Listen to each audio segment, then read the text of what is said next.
नमस्कार, स्वदेश न्यूज के खास प्रोग्राम जनता मांगे जवाब में आपका स्वागत है। आपके साथ मैं हूं एसपी त्रिपाठी। जनता मांगे जवाब में आज बात मिशन 2024 के लिए कांग्रेस के प्लान की और विपक्षी एकजुटता की। बात कांग्रेस के फार्मूले की और उस पर कांग्रेस के सहयोगी दलों के चिंतन और मंथन की। बात सीटों के बंटवारे की और चुनौतियों की। जी हाँ, देश में आम चुनाव के लिए जहां एक और मोदी सरकार अपने 9 सालों की उपलब्धियों को बाकायदा अभियान चलाकर जनता के बीच गिना रहे हैं, तो वहीं विपक्ष भी एकजुट होने की कवायद करते हुए अपने अपने पेच सुलझाने में लगी है। विपक्ष द्वारा फार्मूला तय किया जा रहा है कि कैसे भी हो मोदी को पटकनी दी जाए। इसके लिए तमाम विपक्षी दलों के सबके अपने अपने दावे हैं, सबके अपने अपने फार्मूले हैं, लेकिन सबसे बड़ी चुनौती सीटों के बंटवारों की है। यहाँ सारे विपक्ष को पता है कि मोदी से सीधी टक्कर लेना है तो विपक्ष को एकजुट होना होगा, लेकिन सबके अपने अपने नियम हैं और शर्तें हैं। और बात 2019 के लोकसभा चुनाव की करें तो कांग्रेस ने 421 सीटों पर अपने प्रत्याशी उतारे थे, उसे सिर्फ 52 सीटों पर जीत मिली थी और 209 सीटों पर उसके प्रत्याशी दूसरे नंबर पर आए थे। तो वहीं 148 सीटों पर कांग्रेस उम्मीदवारों की जमानत जब्त हो गई थी। कांग्रेस की जीती हुई सीटों में कई ऐसी सीटें भी थीं जिन पर उन दलों की हार हुई थी जिनसे आज एकता की अपेक्षा की जा रही है। ऐसे में सीटों का बंटवारा जहां एक और चुनौती है, तो वहीं दूसरी ओर कई राज्यों में कांग्रेस और क्षेत्रीय दलों में सीधी टक्कर है। तो उधर विपक्षी दलों का मानना है कि कांग्रेस को 350 सीटों पर उम्मीदवार खड़ा करके माहौल को खराब नहीं करना चाहिए। अब ऐसे में सवाल यही है कि 2024 के लिए कांग्रेस का प्लान क्या कोई कमाल कर पाएगा? क्या कांग्रेस के प्लान पर विपक्ष तैयार होगा या विपक्ष की रार यूं ही बरकरार रहेगी? इसी मुद्दे पर करेंगे चर्चा। प्लान तैयार, टेंशन बरकरार।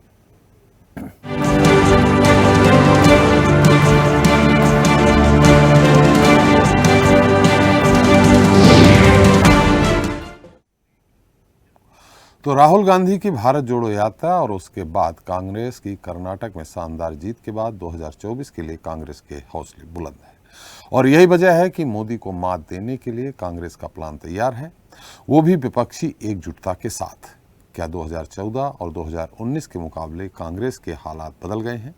ये सवाल इसलिए भी है क्योंकि कर्नाटक में जीत के बाद कांग्रेस ने आगामी विधानसभा चुनावों और अगले आम चुनाव को लेकर कुछ अहम फैसले लिए हैं। इन पर पार्टी में भी सहमति बन गई है। हालांकि पार्टी की संचालन समिति में मोहर लगना अभी बाकी है। दरअसल 2024 के लिए विपक्ष को एकजुट करने का खाका तय कर लिया गया है। कांग्रेस विपक्षी एकता को तैयार है, लेकिन 350 से कम सीटों पर वो चुनाव नहीं लड़ेगी। पार्टी सूत्रों के मुताबिक इसकी जानकारी विपक्षी दलों को एकजुट करने में लगे मित्र दलों को भी दे दी गई है। राहुल गांधी ने विदेश में भी यही संकेत दिया है। उनका कहना है कि एकता के लिए कुछ गिव एंड टेक करने में होंगे। ऐसे में क्षेत्रीय दलों की अपील और भाजपा को हराने के लिए हर समझौते की चाहत के बावजूद कांग्रेस 350 सीटों से नीचे नहीं लड़ेगी। ये वो सीटें हैं जहां 2009 में कांग्रेस भाजपा में सीधे मुकाबला हुआ था। कांग्रेस की माने तो 140 सीटों पर क्षेत्रीय दलों की भाजपा से सीधी टक्कर है। 2014 और 2019 में भाजपा और कांग्रेस के सीधे मुकाबले की सीटें घटकर 260 के करीब रह गई थी, लेकिन कांग्रेस पार्टी 2009 को बेंचमार्क मान रही है। माना जा रहा है कि सीटों का बंटवारा दिसंबर के बाद हो सकता है। तो कुल मिलाकर तय है कि कांग्रेस खुद को 250 सीटों पर सीमित नहीं करेगी। हालांकि नीतीश और ममता बनर्जी जैसे विपक्षी एकता के पक्ष वाले नेता यह संकेत दे रहे हैं कि ये राह कठिन होगी। तो वहीं कुछ राज्यों के समीकरण ऐसे हैं जहां क्षेत्रीय दलों से गठबंधन संभव नहीं है। कांग्रेस इन दलों के साथ विपक्षी एकता का मंच साझा करने को तो तैयार है, लेकिन चुनावी समझौते की गुंजाइश नहीं है। इनमें आंध्र में वाईएसआरसी व टीडीपी, उड़ीसा में बीजू जनता दल, तेलंगाना में बीआरएस, बंगाल में तृणमूल और केरल में वाम मोर्चा शामिल है। तो वहीं आम आदमी पार्टी को लेकर पंजाब, दिल्ली में बड़ी चुनौती नजर आ रही है। ऐसे में सवाल यही है कि कांग्रेस के प्लान पर क्या अन्य विपक्षी दल राजी होंगे या फिर विपक्षी एकता को झटका लगता रहेगा? जनता मांगे जवाब में इसी मुद्दे पर करेंगे चर्चा। प्लान तैयार, टेंशन बरकरार। तो इस मुद्दे पर चर्चा करने के लिए हमारे साथ मौजूद हैं बीजेपी से गौरव राजावत जी हैं, कांग्रेस प्रवक्ता शहरयार खान साहब हैं, टीएमसी नेता फरीद खान जी हैं, आम आदमी पार्टी से नेता प्राज्वल शर्मा जी हैं और वरिष्ठ पत्रकार सत्यप्रकाश शर्मा जी हमारे साथ उपस्थित है। सभी का आपका बहुत बहुत स्वागत है। शहरयार जी, आपसे ही एक तरफ विपक्षी एकता की बात हो रही, नीतीश जी मेहनत कर रहे हैं, ममता जी भी तैयार हैं। उन्होंने कहा था कि 250 सीटें कुछ सोच समझ के। अब ऐसे में कांग्रेस अगर 350 सीटों पर अड़ेगी, वो भी 2009 का बेंचमार्क मान के, 2014 का मान लें ठीक है, 2019 का मान लें थोड़ा बेहतर ठीक है, लेकिन 2009 को बेंचमार्क के, ऐसे में क्या विपक्षी एकता हो पाएगी? खान साहब देखिए, 2004 में भी भाजपा द्वारा इस तरह का दुष्प्रचार किया जा रहा था कि कांग्रेस के साथ कोई दल नहीं आएगा और कांग्रेस जो है सहयोगी दलों को साथ लेके नहीं चल सकती है। लेकिन सोनिया जी के अथक प्रयासों से हमने 2004 में सरकार भी बनाई और सफलतापूर्वक 10 साल तक सरकार को चलाया। और हमने किसी अपने विपक्षी साथी को अभी की वर्तमान भाजपा की मोदी जी की सरकार के एवज देख लें, इतर देख लें, हमारे साथ के कोalition के लोग काफ़ी सहज थे और वो अपने अपने जो हिस्सेदारी थी, जो जिन विभागों की उन पे जिम्मेदारी थी, उन्होंने उसमें खुल के काम किया। लेकिन आज भाजपा को इस बात का भी जवाब देना पड़ेगा कि उनके 25 साल पुराने साथी शिवसेना हो, अकाली हो, टीडीपी हो, ये लोग क्यों छोड़ के चले गए? आज उनके साथ कौन खड़ा है? मात्र 2 सीटों वाला अपना दल, ये भाजपा का। तो इससे कहीं जाहिर होता है कि हम लोग सबको साथ लेके चलने की क्षमताएं हमने 10 साल में दिखाई थी। और अभी जो नीतीश कुमार जी और दूसरे हमारे समान विचारधारा के दलों के साथ जो बातचीत चल रही है, आप देखेंगे निश्चित इस सही समय पे सही निर्णय होगा। कांग्रेस पार्टी आज इस मुद्दे पे लोकसभा चुनाव में जाएगी कि जो देश में भाजपा की सरकार की 10 साल की नाकामी है, जब चुनाव में जाएंगे तो उन नाकामियों को जो देश को भुगतना और देखना पड़ा है वो किसी से छुपा नहीं है। आज देश में पिछले 45 साल के बेरोजगारी की दर अपनी सर्वोत्तम सीमा को छू रही है। आपके मान लेते हैं हम, सारे मुद्दे आपके साथ हैं, लेकिन सारे मुद्दे होते हुए भी अगर आपकी विपक्षी एकता नहीं हुई, जो इस समय के समीकरण कह रहे हैं, तो आप मोदी जी से टक्कर नहीं ले पाएंगे। और ऐसे में ममता बनर्जी कह चुकी हैं कि 250 से ज्यादा नहीं, आप 350 पे अड़े हुए हैं। तो इन स्थितियों में कैसे एकता है संभव? देखिए, अभी कौन क्या बोल रहा है वो अपनी अपनी पार्टी की तरफ से अपने अपने विचार रख रहा है। जब एक सामूहिक रूप से एक गठबंधन यूनाइटेड होके बनेगा, जब जिसकी रूपरेखा सामने आएगी, अभी वो भविष्य के गर्त में है। अभी तो बहुत ही शुरुआती स्टेज पे सबकी आपसी अंडरस्टैंडिंग, सहमति है, पर्दे के पीछे बातचीत चल रही है। उसका हम कोई निष्कर्ष अभी वर्तमान समय में नहीं कर सकते, क्योंकि राजनीतिक संभावनाओं का खेल है। यहाँ पर सारी संभावनाएं खुली रहती हैं आखिरी मैच की आखिरी बॉल तक। तो ये भाजपा 2004 में भी इसी तरह का दुष्प्रचार कर रही थी, लेकिन हकीकत ये है कि भाजपा को ये समझ आ गया है कि उनके साथ तो अब कोई आना नहीं है, लेकिन देश की सेक्युलर पार्टी, समान विचारधारा वाली पार्टी देश हित में अपने अपने पर्सनल इंटरेस्ट में कुछ कम कुछ ज़्यादा को करके निश्चित ही देश की जनता को इस सरकार से राहत दिलाने का काम करेंगे और कांग्रेस पार्टी इसमें अव्वल रहने वाली है। चलिए, आपने कहा आखिरी बाल तक मैच रहता है, तो आखिरी बाल में छक्का भी पड़ता है और बोल्ड भी हो जाते हैं, तो बहुत सारी चीज़ें होती हैं। फरीद खान साहब हमारे साथ हैं। फरीद साहब, आप मेरी आवाज़ आ रही है आपको? फरीद साहब, मेरी आवाज़ आ रही है आपको? जी हाँ, आ रही है, बिल्कुल आ रही है। जी फरीद साहब, जिस तरह से अभी ये आया है कि 350 सीटें बेंचमार्क माना है कांग्रेस ने अपने, 2009 को सरकार भी बनाई थी, सबसे ज्यादा 206 सीटें आई थी करीब। अब इन परिस्थितियों में एक तरफ ममता जी कह चुकी हैं कि 250 सीटें रहना चाहिए, उन्हें अगर साथ में आना है तो क्षेत्रीय दलों का मान रखना चाहिए। अब 350 सीटें अगर वो लड़ते हैं तो आपके पास कुल कितनी सीटें बचेंगी? देखिए, पॉलिटिक्स में समीकरण रोजाना बदलते रहते हैं कुछ लोग। जी, कांग्रेस के अपने अलग समीकरण है, हर पार्टी के अपने अलग समीकरण है, लेकिन मैं आपको विश्वास दिलाना चाहता हूँ कि विपक्षी एकता है और बनी रहेगी। जो भी चीज, जो भी मुद्दे हैं, वक्त आने पर सुलझा लिए जाएंगे। आज के दिन, आज की तारीख में एक ही सवाल है और एक ही इसका मुद्दा ये है कि किस तरह से मोदी सरकार को, जो देश को विकास नहीं विनाश की तरफ लेकर जा रही है, मोदी सरकार को किस तरह से रोकना है, क्योंकि इन्होंने विकास के नाम पर सिर्फ विनाश का काम किया है देश में, और कुछ अच्छा काम किया ही नहीं। तो उसी हर पार्टी, चाहे वो विपक्ष में छोटी से छोटी पार्टी हो, तो चाहे वो बड़ी से बड़ी पार्टी हो, सबको एक साथ बैठकर जो भी चीजें बनेंगी उस पर काम करना पड़ेगा। और मुझे पूर्ण रूप से विश्वास है कि विपक्षी पार्टियां जितनी भी है आपस में बैठेंगी और एक तालमेल जरूर हो जाएगा इस चीज के बारे में निश्चित है। बिल्कुल निश्चिंत हैं हम, लेकिन 350 सीटें अगर उड़ेगी तो पूरे समूचे विपक्ष को 193 सीटें बचेंगी मात्र। 42 तो आप ही कहेंगे कि हम लड़ेंगे पंजाब बंगाल में। देखिए, कुछ चीजें तो ऐसी है कि वक्त आने में वक्त से सुधार ली जाएंगी, लेकिन आप ये यकीन रखिए कि जितना भी भाजपा वाले हवाएं उड़ा ले, अफवाहें उड़ा ले कि विपक्ष एक नहीं है, विपक्ष एक है और रहेगा। मैं आपको बता रहा हूँ, और हम लोग इस पर बैठकर काम कर रहे हैं। यानी 350 या 250 की बात नहीं आ रही है। अभी जिस तरह से सामने आपने देखा है कि किस तरह से सदी का सबसे बड़ा हादसा रेलवे हादसा हुआ, सबका ध्यान यहाँ पर है। कितनी मीटिंग्स कैंसिल हो चुकी हैं, कितनी बैठकें कैंसिल हो चुकी हैं। तो ये इस चीज से हम देश उभर कर आ जाए तो निश्चित तौर पर हम लोग बैठकर इस चीज पर बात कर लेंगे। लेकिन एक चीज का ये निश्चित है कि हम लोग भाजपा के खिलाफ हैं और एकजुट होकर भाजपा के खिलाफ लड़ाई लड़ेंगे। हर पार्टी का अपना एक समीकरण होता है, एक आंकड़े होते हैं, उनके अपने कुछ कैलकुलेशंस होते हैं, सब उस पर अपना अपना काम कर रहे हैं, लेकिन अंत में सब एक साथ मिलकर लड़ेंगे। मैं आपको इस चीज का विश्वास दिलाना चाहूँगा। चलिए, हम आपके पास फिर से आते हैं। हम बंगाल का ही गणित समझ लेंगे आपसे कि कितनी लेफ्ट को आप देंगे, कितनी कांग्रेस को जाएगी, कितनी आप लड़ेंगे, अभी कितनी सीटें हैं कांग्रेस की, कितनी है? देखिए, पूरा सा यही हिसाब होता है कि जो जहाँ पर स्ट्रॉन्ग है जी, ये बैठ वही समीकरण, जो जहाँ पर स्ट्रॉन्ग है वो वहां पर तो रहेगा। जो जहाँ पर 2 नंबर होता है या रनर अप होता है उस तरह से बैठ के बनाया जाता है। तो यही है कि वो चीजें बैठ के बना ली जाए।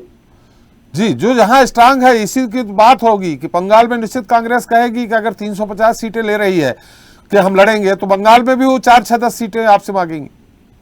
निश्चित तौर पर उसको वही समीकरण होगा कि जो जहाँ पर जैसा है जी बैठ के बात ठीक होगी। जी, चलिए, हम आपके पास फिर से आते हैं। हमारे साथ आप प्रज्वल शर्मा जी हैं।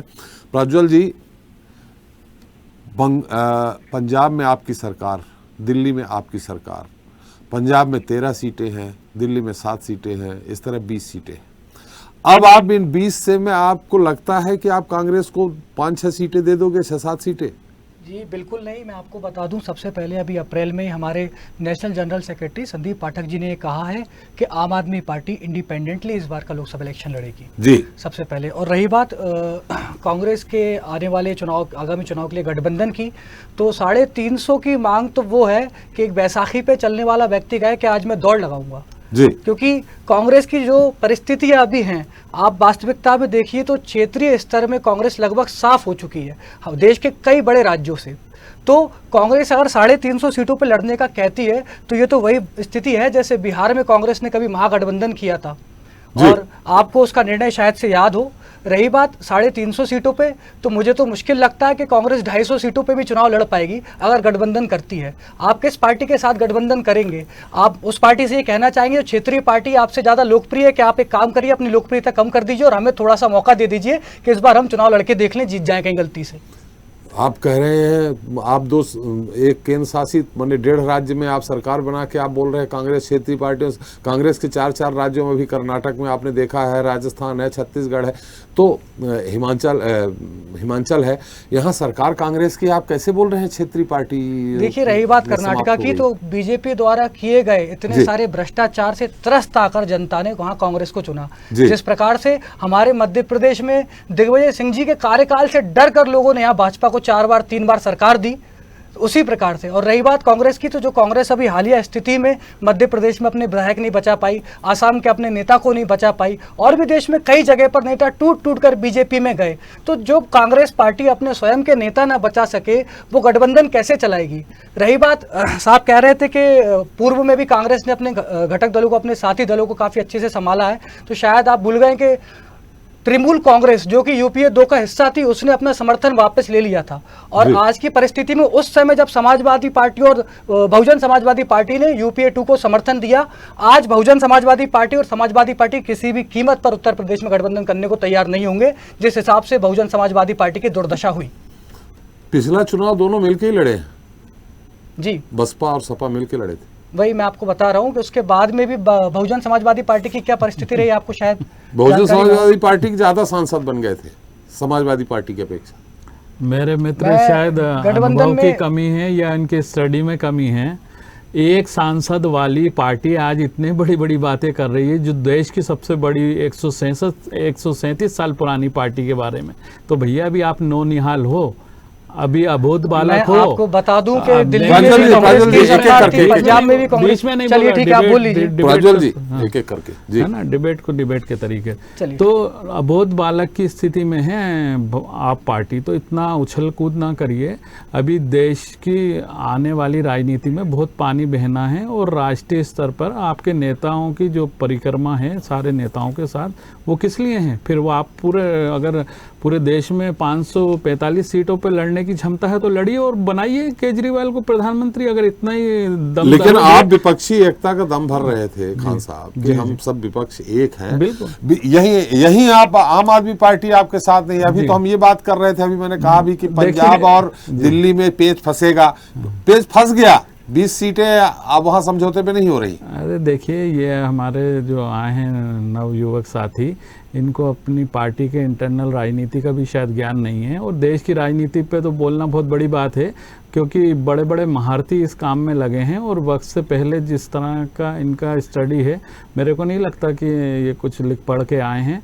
और आप देखिएगा कि अनुभवी लोग इस प्रयास में लगे हुए हैं, और इनके भी जो केंद्र के नेतृत्व है वो भी उस प्रयास में लगा है कि ये समझौते हो जाएं, और उन्हें समझ आ रही है। आज भाजपा ऐसा कोई सगा नहीं जिसे भाजपा ने ठगा नहीं। तो देश की जनता के साथ साथ सारा विपक्ष ये चाहता है कि नरेंद्र मोदी को 2024 में वॉक ओवर ना दिया जाए, और एक सोची समझी रणनीति के तहत उनको इस देश की जनता का जितना शोषण इन 10 सालों में हुआ, आज देश का हर नागरिक 1 लाख से अधिक के कर्ज में है, 1,09,000 के समथिंग।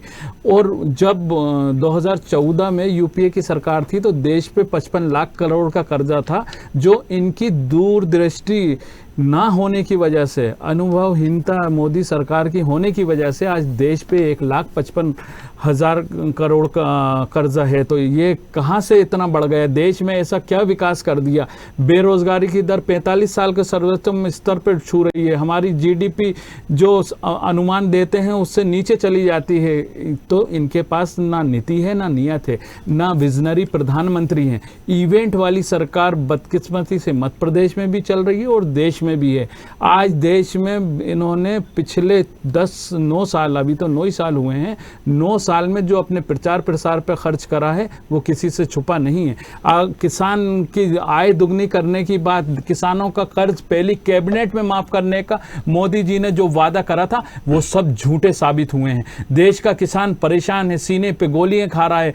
600 के लगभग शहीद हुए काला कानून के प्रोटेस्ट में, लेकिन उस पर कोई संज्ञान नहीं। वो समिति बना के ठंडा कर दिया उस मामले को, लेकिन देश का किसान, देश की महिलाएं, देश का युवा अपना हक और हिस्सेदारी मांगने के लिए निश्चित इस सरकार को हटाएंगे। क्या आपको लगता है कि आप विपक्ष एक नहीं हो पाएगा तो भी आप सरकार माने मोदी जी को हटा लोगे? देखिए, बिल्कुल मेरे को विश्वास है, हम लोग राष्ट्रीय स्तर पे एक अच्छा अलायंस बनाकर सारे समान विचारधारा की पार्टियों को साथ लाकर इस अलायंस के थ्रू चुनाव में जाएंगे, और निश्चित ही परिणाम मध्य प्रदेश के साथ देश की राजनीति के मोदी सरकार के खिलाफ आएंगे। चलिए प्रज्वल जी, फिर मैं राजा जी के पास जाऊंगा। जी बोलिए। जी बहुत बहुत शुक्रिया। मैं ये प्रज्वल जी, बताना एक चाहूंगा- बात और याद दिला दे। आम आदमी पार्टी की सरकार 2019 में आपकी थी दिल्ली में, जी लेकिन जब लोकसभा का चुनाव हुआ तो कांग्रेस को आपसे ज्यादा प्रतिशत वोट मिले। आपको मिले थे 18.11 और कांग्रेस को मिले थे 22.51। आपकी सरकार थी तब। अब इन परिस्थितियों में आप कांग्रेस को बैसाखी का बता रहे हैं। जी, वो परिस्थिति थी कि हमारा जो दिल्ली मॉडल था वो परिपूर्ण रूप से तैयार नहीं हुआ था, 2019 जो कि आज में है। जी हाँ, जो कि आज है। मैं आपको बता दूं, आज के समय में शिक्षा स्वास्थ्य पे परिपूर्ण रूप से एक मॉडल दिल्ली, जो कि आम आदमी पार्टी के पास में, मैं मानता हूं कि कांग्रेस के पास और किसी भी पार्टी के पास पे इस प्रकार का कोई इतना अच्छा मॉडल नहीं है जो कि शिक्षा और स्वास्थ्य पे परिपूर्ण रूप से बात करे। प्राथमिक। द्वितीय बात यह है साहब कि आप कह रहे हैं कि नई नई पार्टी, आपकी दिल्ली में सरकार थी कांग्रेस की, आज दिल्ली में कांग्रेस के कितने विधायक हैं? आपकी पंजाब में सरकार थी, आज पंजाब में कांग्रेस के कितने विधायक हैं, विधायकों की आपके गिनती नहीं कर रहे हैं सिटिंग हम। मुख्यमंत्री चुनाव हार गए। मैं बात बता रहा हूँ, अपनी बात कंप्लीट कर रहा हूँ मैं जी। और अभी जैसे आपने पूछा कि क्या आप अकेले लड़ पाएंगे, देश की 137 साल पुरानी पार्टी ये नहीं कह पा रही कि आज हम पूरे देश में अकेले चुनाव लड़ सकते हैं, तो फिर मेरी बैसाखी वाली बात कितनी सही और कितनी गलत हो सकती है? अरे हमारी बैसाखी को लेके तो पहली बार आप सरकार में आए हैं, ज्यादा बड़ी बड़ी बातें ना फेंकें। आपको कोalition की राजनीति के बारे में नहीं मालूम तो सोच समझ के बोले। नहीं, उसके बाद सरकार गिर भी गई थी, अलग अलग हो गए थे। बिल्कुल। राजावत जी, एक तरफ आप 9 साल की उपलब्धियों को गिनाने के लिए पूरा अभियान चला रहे हैं, दूसरी तरफ विपक्ष में जिस तेजी से एकता की बात हो रही है और हो रहे हैं, लगभग एकाध पार्टियों को छोड़ दे, तो ये आपके लिए खतरे की घंटी नहीं दिख रहा है राजावत जी?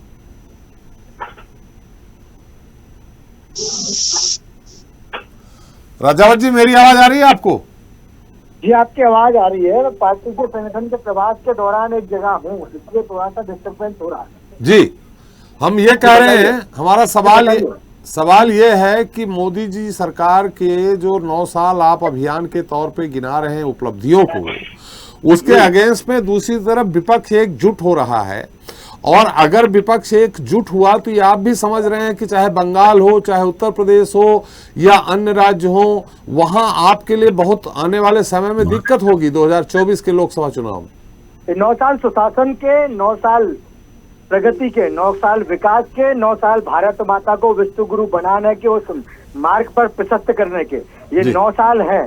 जिस 9 साल में हमने जवाब दिया है उस आतताई आतंकियों को, हमने जवाब दिया है देश विरोधी ताकतों को, और 9 साल में देश के विकास की जितनी बड़ी श्रृंखला माननीय मोदी जी के नेतृत्व में, भारतीय जनता पार्टी के नेतृत्व में आपने देखी है ना, ये 9 साल भारत के स्वर्णिम भविष्य के 9 साल हैं।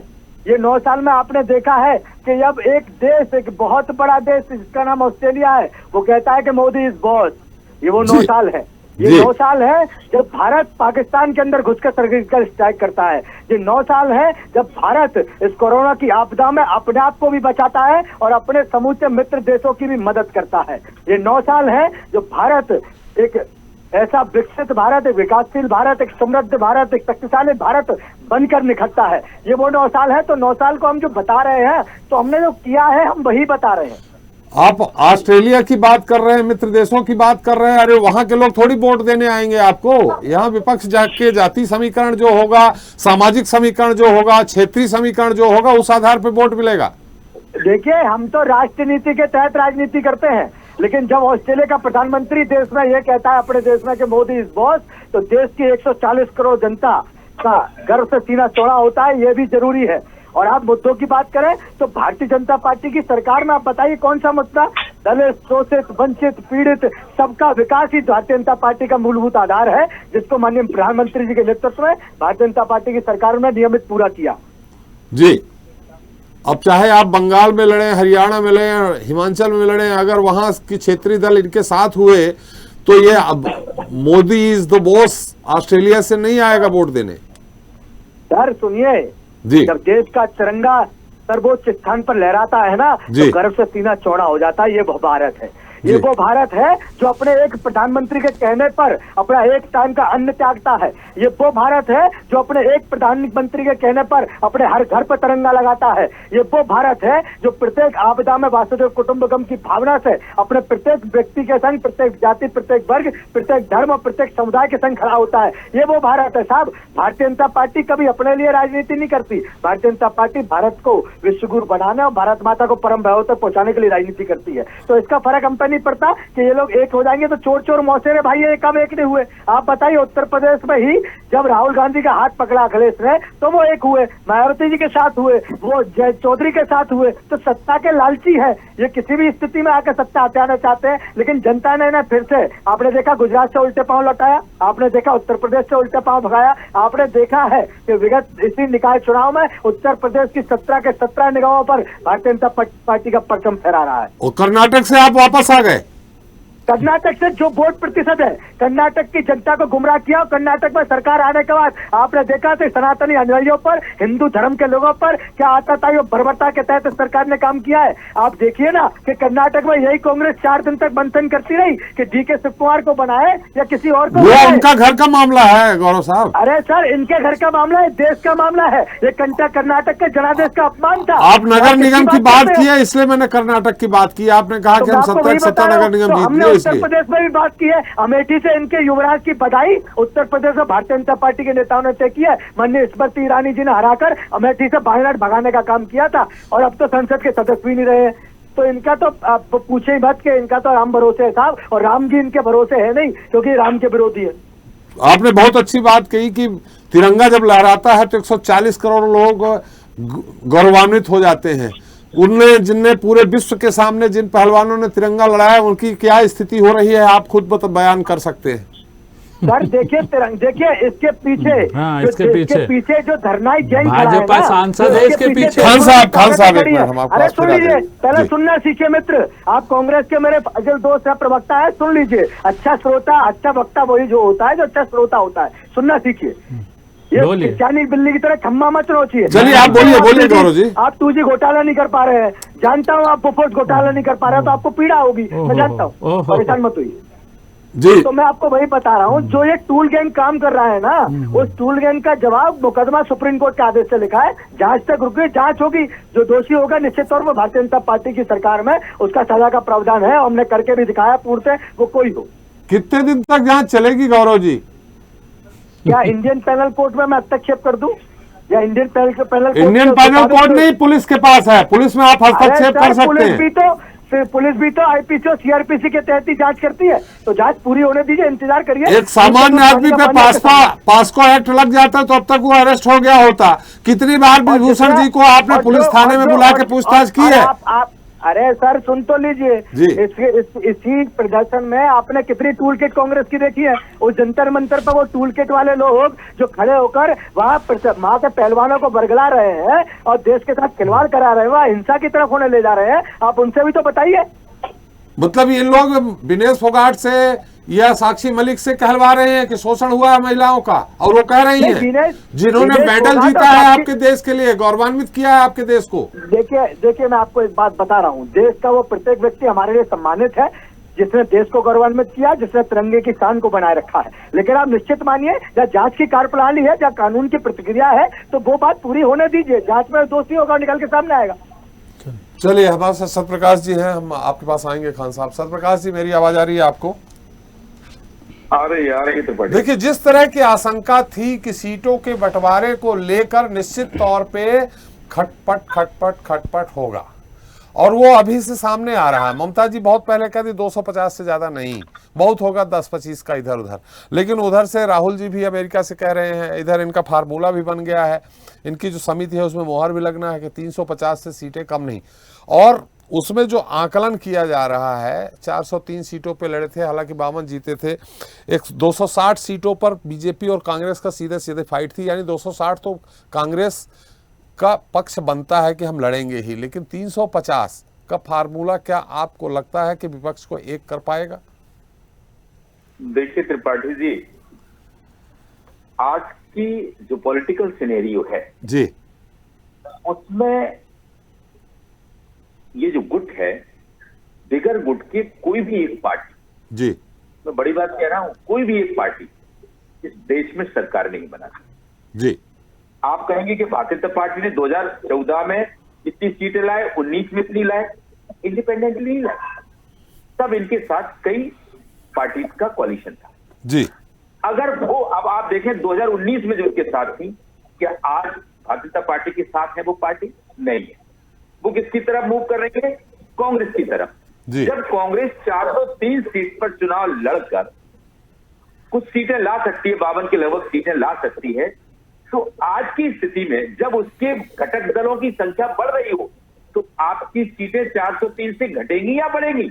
यानी कि आपकी सीटें, आपकी जो स्थिति है वो नीचे आना चाहिए। क्या आप 350 खुद ले लेंगे तो रिमेनिंग जो बची है 243, 247, क्या उन सब में पूरे देश को लड़ा, पार्टी को लड़ा दोगे? जी। देखिए, कांग्रेस में यही अहम जी। उसके लिए नुकसान दे रहा है। जी जो भी इसके घटक दल हैं, चाहे ममता जी हो, चाहे आरजेडी चीफ हो या दूसरे लोग हों, ये हमेशा कहते रहे हैं कि आप उसको इंपॉर्टेंस दीजिए जो दल जिस स्टेट में जो क्षेत्रीय दल बड़ा है। आप बड़े दल के सामने अपनी सीट मांगेंगे तो आपका तो वहां प्रभाव खत्म ही हो गया। देखिए, दो उद्देश्य हैं, या तो आप कांग्रेस को जिंदा करें या नरेंद्र मोदी को पटके।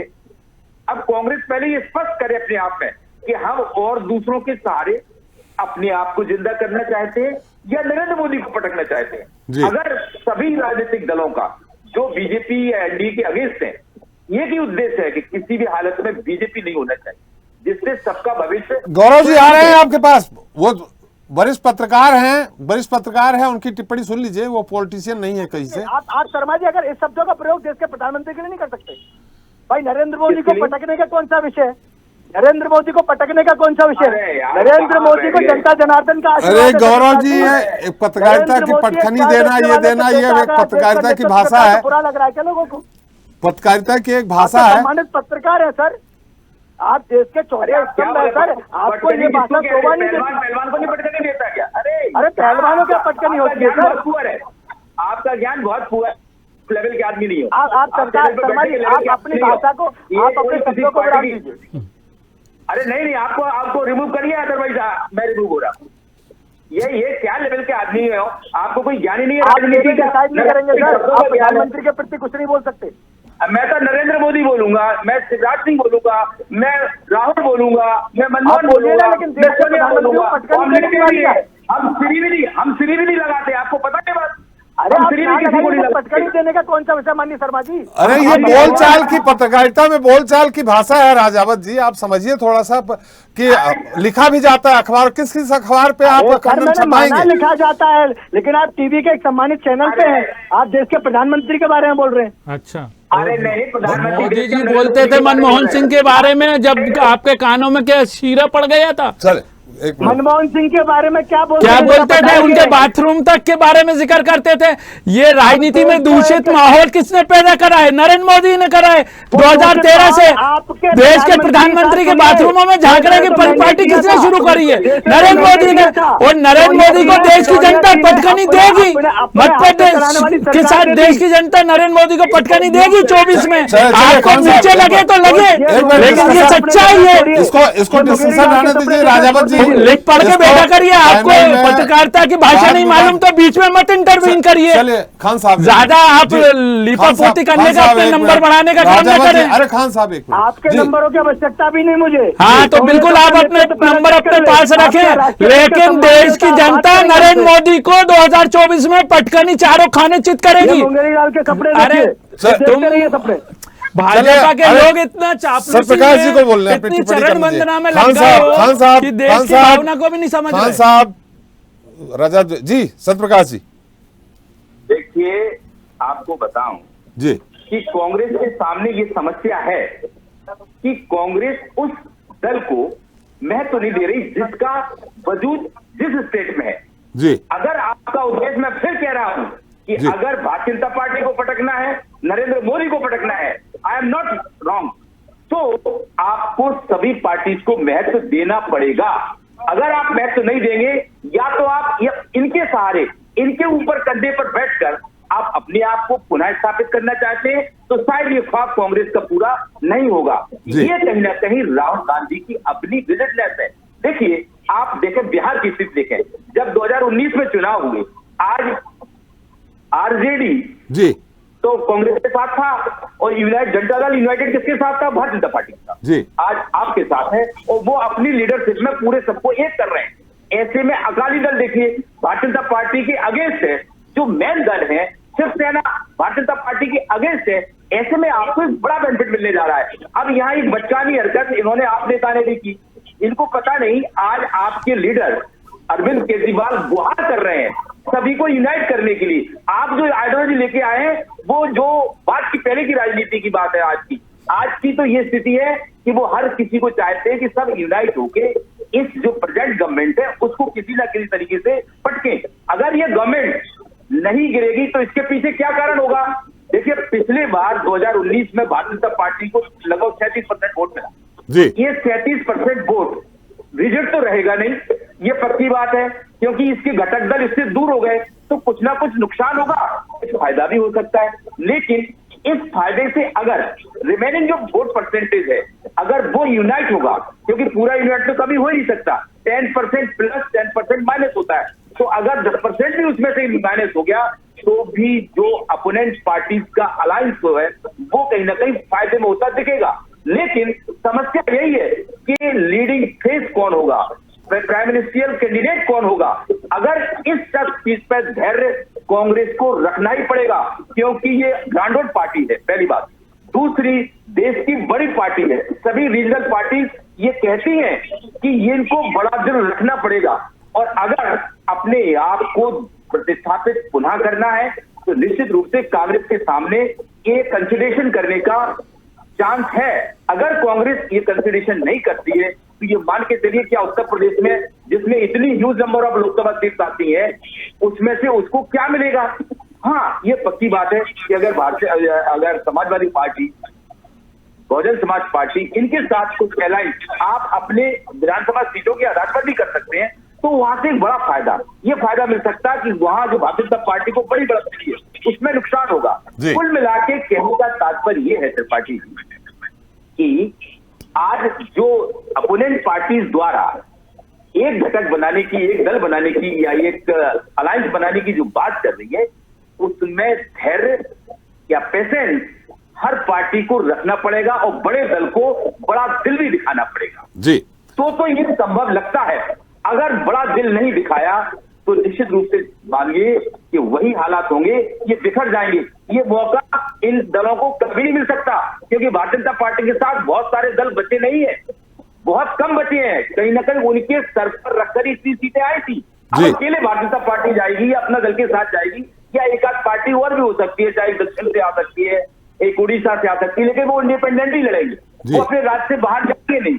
तो इसीलिए यहाँ भारतीय जनता पार्टी को एक बड़ा नुकसान अगर दिखता है अपोनेंट पार्टीज को, तो उसका फायदा उठाने के लिए इन्हें यूनाइट होना पड़ेगा। लेकिन कांग्रेस की हठधर्मिता या आप पार्टी के प्रवक्ता जैसे यहाँ लड़ने लगे, ऐसे अगर माहौल देश के अंदर आपस में बनता रहा तो क्या इनके खिलाफ जो जांचें हैं, इनके मंत्री जो जेल में जा रहे हैं वो बच पाएंगे, या कांग्रेस में राहुल गांधी डिस्क्वालिफाइड होते हैं, ऐसे हालात पुनः बनेंगे। इससे क्या कांग्रेस उभर पाएगी?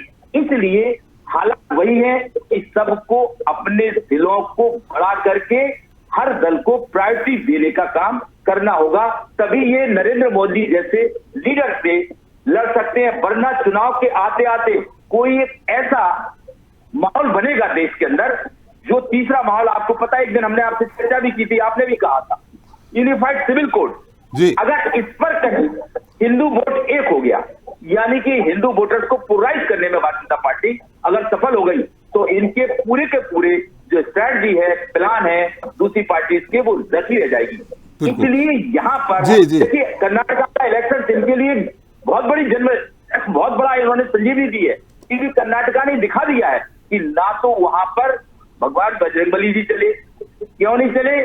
क्योंकि बजरंग दल के साथ जोड़ दिया, इसलिए वो नहीं चले। दूसरा, ना वहां पर टीपू सुल्तान चले। तो इन सब चीजों को देखते हुए पता लगता है कि आज पब्लिक केवल डेवलपमेंट चाहती है। अगर यही जागरूकता जो हिंदी लैंड है उनमें आ गई, जहां से major seat Bharatiya Janata party को मिलती है, तो भारतीय जनता पार्टी को इनकी अलायंस से नुकसान होने की संभावना बढ़ती है। जी सत्यप्रकाश जी, लेकिन कांग्रेस की चिंता ये है, मैं आ रहा हूं गौरव जी आपके पास, फरीद जी के पास चलते हैं टीएमसी, लेकिन कांग्रेस की चिंता ये है कि वो अपना जनाधार भी सब जगह बनाया चाहती है और एकजुट भी करना चाहती है। आपको ध्यान हो, कांग्रेस उत्तर प्रदेश में कब साफ हुई थी? जब बहुजन समाजवादी पार्टी से उसने पहली बार समझौता किया था विधानसभा चुनाव में। अब मात्र 100 सीटों पे लड़ा था, बाकी सारी बहुजन समाज पार्टी को दे दी थी। उसके बाद से कांग्रेस वहां समाप्त होने लगी थी। गौरव जी आ रहा हूं मैं आपके पास। जी फरीद जी मेरी आवाज आ रही? फरीद जी मेरी आवाज आ रही है आपको? जी हाँ, मैं सुन पा रहा हूँ। जी फरीद जी, अभी जो स्थिति दिख रही, जैसे आम आदमी पार्टी से प्राज्वल जी ने कहा, सारे यार साहब ने कह ही रहे हैं, 350 का फार्मूला या और कम ये संभव नहीं दिखता है। ऐसी स्थिति में मैंने जाते जाते आपसे कहा था कि आप बंगाल का ही गणित बता दीजिए, वहां लेफ्ट है आपके अगेंस्ट में, आपकी लेफ्ट से बिल्कुल नहीं जमती है, कांग्रेस भी वहां चुनाव लड़ेगी ही। इन 42 सीटों में जो सीटें हैं उसमें ज़्यादा से ज़्यादा आपकी हैं और बीजेपी की हैं, बाकी इनकी हैं नहीं। इन स्थितियों में आप बंगाल के हिसाब से ही देख लीजिए कि किस तरह से आप चुनावी समीकरण बिठाएंगे, सीटों का बंटवारा कैसे करेंगे। देखिए, निश्चित तौर पर मैंने बताया ना कि पॉलिटिकल अपना कुछ कंपल्शन होते हैं, कुछ आइडियाज होते हैं कि हम लोग जब बैठेंगे, जो जहां पर स्ट्रांग होगा जी, जो कन्विंस कर सकेगा कि हम यहाँ पर स्ट्रांग है, और पिछले साल के पिछले इलेक्शन के जो रिकॉर्ड उठा के देखे जाएंगे, जो जहाँ पर स्ट्रांग होगा निश्चित तौर पर वो वहाँ पे लड़ेगा। ऐसी परिस्थितियां बनाई जाएंगी और मुझे यकीन है कि अगर हमको तो बंगाल में 42 की 42 सीटें दी जाएंगी तो हम लोग उसको जीत कर दिखाएंगे। उसके बावजूद बात वही आ गई, आप 42 की 42 मांग रहे हैं। अब अगर विपक्ष की एकता के लिए अगर हमें कुछ सीटें त्याग करनी पड़ी और समीकरण बनता है उस चीज का, तो हम निश्चित तौर पर थोड़ा पीछे हटेंगे सबको साथ लेकर चलने के लिए। इसमें कोई दुश्वारी की बात नहीं है। और मुझे लगता है बड़ा दल भी अपना बड़ा दिल दिखाएगा और छोटे दल भी अपना दिल दिखाएंगे। बड़ा दल ने तो दिखा दिया, बोले हम 350 में संतुष्ट हैं, 193 आप लोगों को दे रहे हैं। ठीक है, वो तो अभी बोला है, वो अमेरिका में है, हम भी कहाँ है। एक बार एक टेबल पर तो बैठना पड़ेगा और टेबल पर बैठेंगे तो जरूर निश्चित तौर पर ये बात निकलेगी और ये काम बन जाएगा। मुझे पूरी उम्मीद है इसमें कोई गड़बड़ी नहीं होने वाली है और चीज बिल्कुल सही तरीके से चल रही है और चलेगी। जी गौरव जी, ये तय कर लिया। देखिए, हम लोग तो जनता जनार्दन के मतों पर चलते हैं और जनता जनार्दन ने ये सेट कर लिया है कि मोदी जी को 2024 में हाल में हटाना है और हम लोग को जनता की राय पे खड़ा उतरना है। तो मुझे नहीं लगता कि इसमें कोई भी दुश्वारी आने वाली।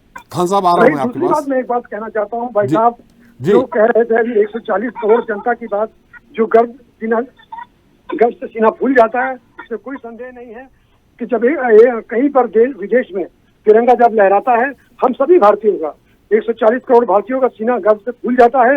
लेकिन वो मोदी जी के लिए नहीं, वो भारत के लिए, क्योंकि भारत देश से हम बने हैं, मोदी जी के लिए भारत नहीं बना है। मोदी जी ने जो अपना चलाया हुआ 2000 का नोट जो 7 साल नहीं चला पाया है, उसके लिए ये बात कहना मेरे ख्याल से सही नहीं होगा कि वो बोले जो अब नोट अपना चलाया हुआ नोट 7 साल न चला सके हो, वो इतनी बड़ी बड़ी बातें ना करें। चलिए आ रहा हूँ खान साहब, गौरव जी कुछ कहना चाह रहे हैं। जी गौरव जी, कौन सा, इनसे पूछे कौन सा नोट नहीं चल रहा भैया? 2000 नोट का बंद करने का जो निर्णय हुआ है, जिसको आप बंद कर रहे हैं कि बंद होगा, आप लोगों ने सबकी नींदें फिर से हराम कर दी हैं, जिसके लिए आपने फिर लोगों को लाइन में अरे भैया, अगर वो ऐसे लुटेरे ऐसे नोटों को इकट्ठा कर जो ब्लैक मनी को अपने साथ लेकर चल रहे हैं, जो जनता के विकास का लूटा हुआ पैसा, जो ठेकेदारी प्रथा आपके जमाने में थी, जो 2G स्पेक्ट्रम घोटाला, कोयला घोटाला, पोपोर्ट घोटाला, उसका लूटा हुआ पैसा 2000 के नोट पर रखेंगे तो भैया दर्द हो जाएंगे, स्कैम बंद हो जाएंगे। आपने कहा था कि उसमें चिप लगी हुई है, आप उठा कर लेके चले आएंगे, तो क्या हम ये माने आपके प्रधानमंत्री आपकी पार्टी के लोग झूठ बोलते हैं? अभी अरे आप सुनिए मेरी बात सुनिए, मैं आपका दर्द समझता हूँ। देखिए, आपके युवराज के तरफ चली गई, आप बहुत दुखी, राहुल जी आप सांसद नहीं, आप बहुत दुखी हैं। वो टीएमसी से हैं गौरव जी, फरीद जी टीएमसी से हैं, तृणमूल कांग्रेस से हैं, वो कांग्रेस से नहीं है। ये तृणमूल कांग्रेस के पीछे भी कांग्रेस है, आप समझिए। रुक जाइए, तो आपने बोल दिया कि आपने, अरे भाई साहब मैं आपकी विडंबना समझ रहा हूँ। दीदी किसे आ रही है, दीदी उत्पीड़न कर रही है हिंदू बंगाल में, मैं देख रहा हूँ। रुक जाइए भैया, तो वो नैतिकता कहाँ गई थी? अरे समझिए, सुप्रीम कोर्ट आपको फटकार लगाता है, हाईकोर्ट आपको फटकार लगाता है, केरला स्टोरी को पूरा कलकत्ता में चलवाता है, पश्चिम बंगाल में दिखाता है। अगर एक एक करके गौरव जी फरीद जी एक एक करके बोलेंगे तो जनता भी सुन पाएगी, नहीं तो नहीं सुन सकती है। जी फरीद जी, आपकी बात समाप्त हो गई। जी, मैं ये कह रहा था कि ये जो अभी हमारे सत्यप्रकाश जो जर्नलिस्ट है एक बात कर रहे थे, जो जर्नलिज्म की भाषा में ऐसी बात की जाती है, लेकिन इनको बहुत बुरा लगा कि प्रधानमंत्री के बारे में ऐसा नहीं बोलना चाहिए। अरे भैया आप समझिए, मैं उनसे मैं सत्यप्रकाश जी मौजूदा से बात कर रहा था, उनसे मेरी बात हो गई। भैया लेडी हमारी अरे रुकिए, आप इतना परेशान मत होइए। आपकी ये नैतिकता कहाँ गई थी? चलिए फरीद जी, की नैतिकता कहाँ गई थी? आप भाजपाइयों की नैतिकता कहाँ गई थी? चल फरीद जी, जी गौरव जी संक्षेप में। त्रिपाठी जी इनसे ये पूछ लीजिए केरला स्टोरी को क्यों बैन किया था बंगाल में। इनसे ये पूछ लीजिए कि माता की शोभा यात्रा पर दंगाइयों ने बम क्या नहीं शर्मा जी, मैं उनके माध्यम से पूछ पाऊंगा ना, मैं सीधे नहीं उनके माध्यम से पूछ पाऊंगा, आप समझिए। नहीं हमारे यहाँ अगर आप मुझे इस बात के लिए नहीं तो मुझे सर मैं आपके सामने शायद ज्ञान में बहुत छोटा हो सकता हूँ। आज मुद्दे की बात यह है, एकजुटता की बात हो रही है, केरला स्टोरी ये सब अलग बातें हैं। आज बात एकजुटता की हो रही है। मुद्दा नहीं है, लव जिहाद का मुद्दा नहीं है।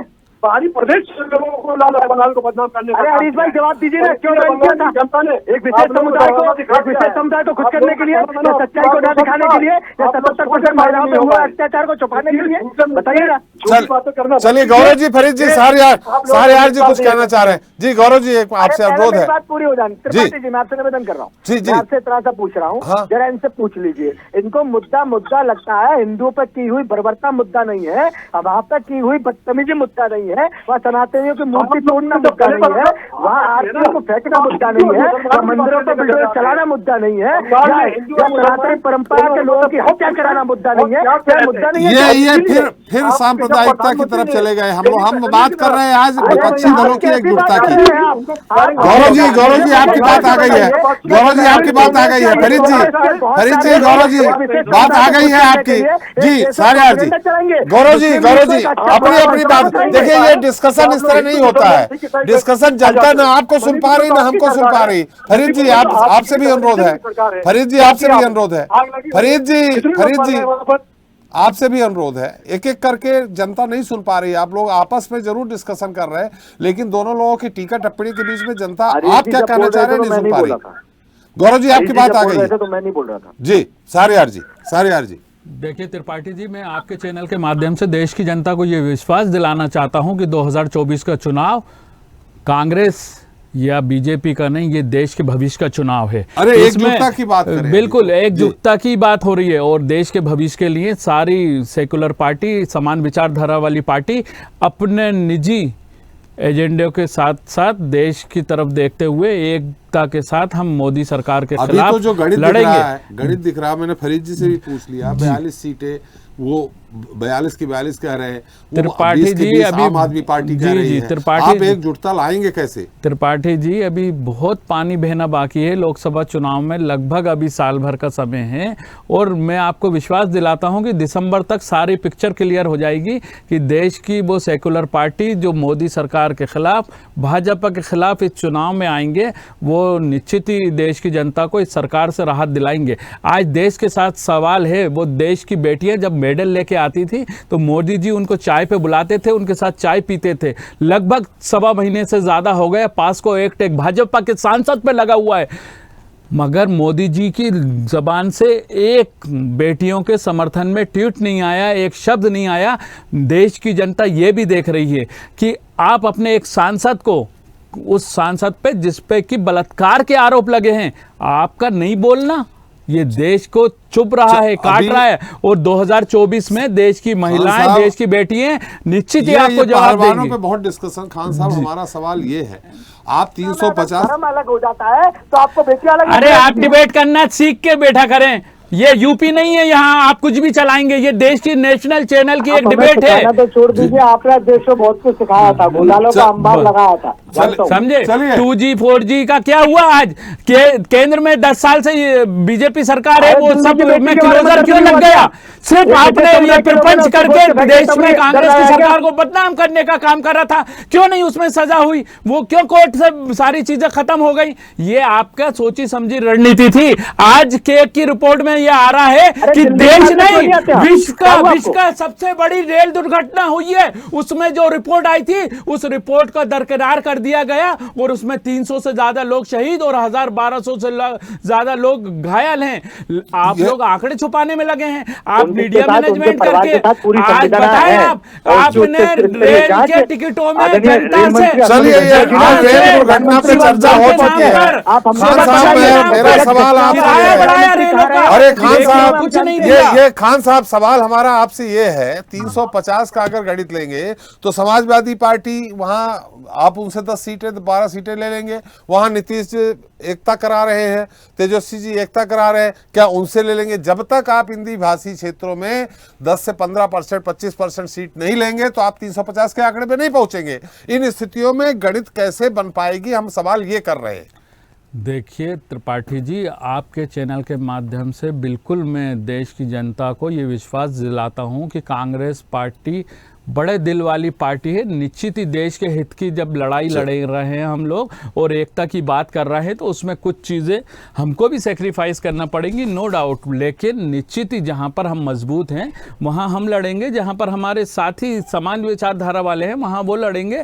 ये सारा मैकेनिज्म हम दिसंबर तक क्लियर करेंगे, अभी बहुत टाइम है। भाजपा इतना परेशान ना हो, लेकिन ये तय है और निश्चित है कि सारे समान विचारधारा वाले दल एक होकर भाजपा की रवानगी तय करने का बंदोबस्त कर चुके हैं। ये भाजपा को समझ लेना चाहिए और हम दलों की जो विपक्ष के नाते जिम्मेदारी है देश की जनता को इस सरकार से निजात दिलाने की, उस दिशा में हम पूरी मजबूती के साथ लड़ेंगे और निश्चित ही उससे घबराकर परेशान होकर भाजपा फिर देके घूम फिरकर देश में बंटवारे की राजनीति करने की कोशिश कर रही है।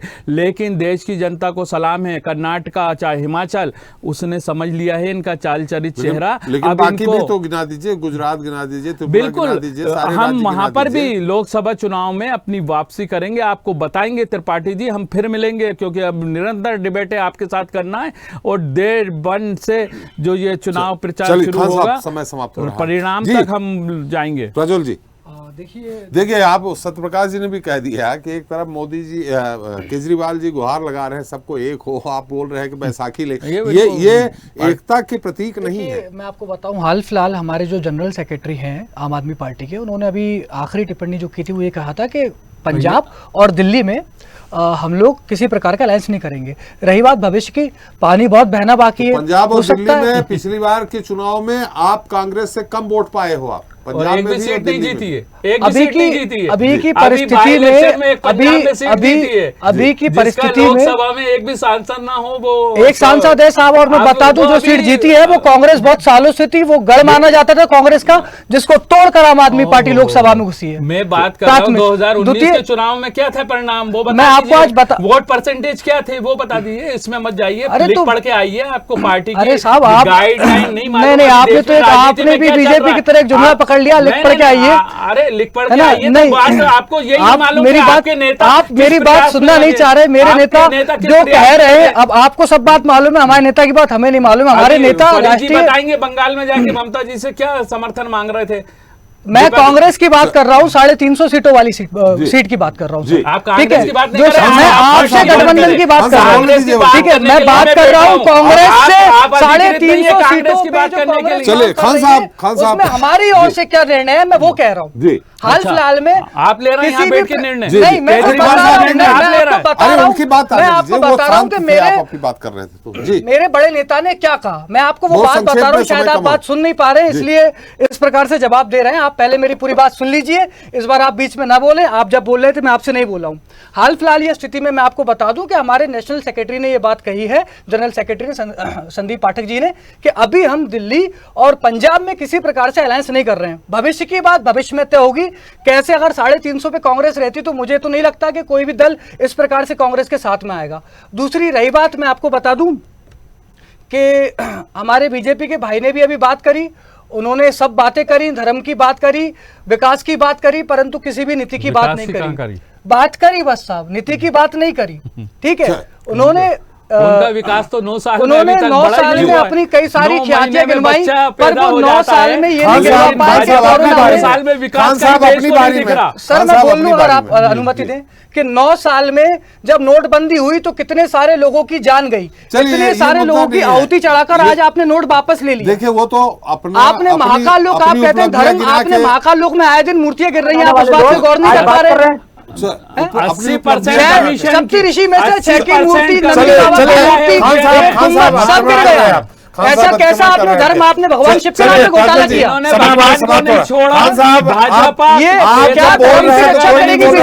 खान साहब आप हर मंदिरों में भ्रष्टाचार करते हो, आप बोल रहे हो, जिसकी बारी है उसको बोलने दीजिए। आप हर किसी में टीका टिप्पणी कर रहे हैं, चाहे जो आप जब कर रहे हैं तो कोई नहीं बोल रहा। आपके मैं भाजपा को बता रहा हूँ कि ये धर्म की राजनीति कर रहे हैं त्रिपाठी जी। अपनी बारी अरे आपका हो गया भाई, आपके आप प्रवचन देते रहेंगे। चलिए समय समाप्त हो गया। सत्यप्रकाश जी आपके बहुत संक्षिप्त टिप्पणी चाहिए पूरे मुद्दे पे।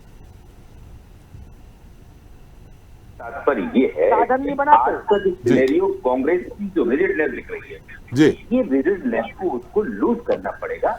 अगर 350 पर वो बने रहे तो ये मान के चलिए कि ये ग्रांड अलायंस नहीं बन पाएगा और वो नरेंद्र मोदी को नहीं हरा पाएगा।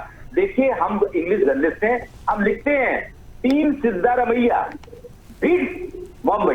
बीट आप हो गए, बीट क्यों गए? बीट माने पीटना होता है। तो ये बैटल है, इलेक्शन इज अ बैटल, ये लड़ाई है। इसको ऐसा ही बोला जाता है। आप अपने ज्ञान को सुधारिए। भारतीय जनता पार्टी के लीडर, आपको ज्ञान नहीं है, आप भाषा तत्व आपका बहुत पुअर है। चलिए, आपने टिप्पणी मांगी थी, खैर सवाल एक मुद्दे को पकड़ के बात करेंगे ना, तो मैं इस बात को ये कहना चाहता हूँ कि देश के प्रधानमंत्री के बारे में कोई भी ऐसी टिप्पणी जिसको मैं खुद स्वीकार नहीं कर सकता। प्रधानमंत्री किसी के बारे में कुछ भी कह देने का, ये दूषित राजनीति नरेंद्र मोदी जी ने 2013 से शुरू करी है। समाप्त हो गया है। बहुत बहुत धन्यवाद गौरव जी। आप चलिए समय समाप्त हो गया। बहुत बहुत धन्यवाद गौरव जी आपका, खान साहब आपका, प्राज्वल जी आपका, फरीद जी आपका और सत्यप्रकाश जी आपका हमारे साथ चर्चा में शरीक होने के लिए। तो आम जनता मांगे जवाब में आज हमने चर्चा की विपक्षी एकता की और कांग्रेस के प्लान की। कुल मिला के चर्चा में जो सामने आया उससे तो यही लगता है कि विपक्ष के लिए गठबंधन की राह आसान नहीं है, क्योंकि शर्तों पर जब भी समझौते होते हैं तो वो ज़्यादा दिन तक नहीं टिकते, फिर चाहे वो सरकार को राजनीतिक दलों का गठबंधन। अब ये तो आने वाला वक्त ही बताएगा कि मोदी के आगे विपक्ष कितना टिक पाता है, लेकिन कहीं ऐसा ना हो कि मोदी को चुनौती देने के बजाय विपक्ष एक दूसरे के लिए चुनौती बन जाए। खैर, देखने वाली बात होगी कि विपक्ष किस खारमूल्य पर मोदी को मात देने के लिए आगे बढ़ता है। जनता मांगे जवाब मिलता ही। नमस्कार।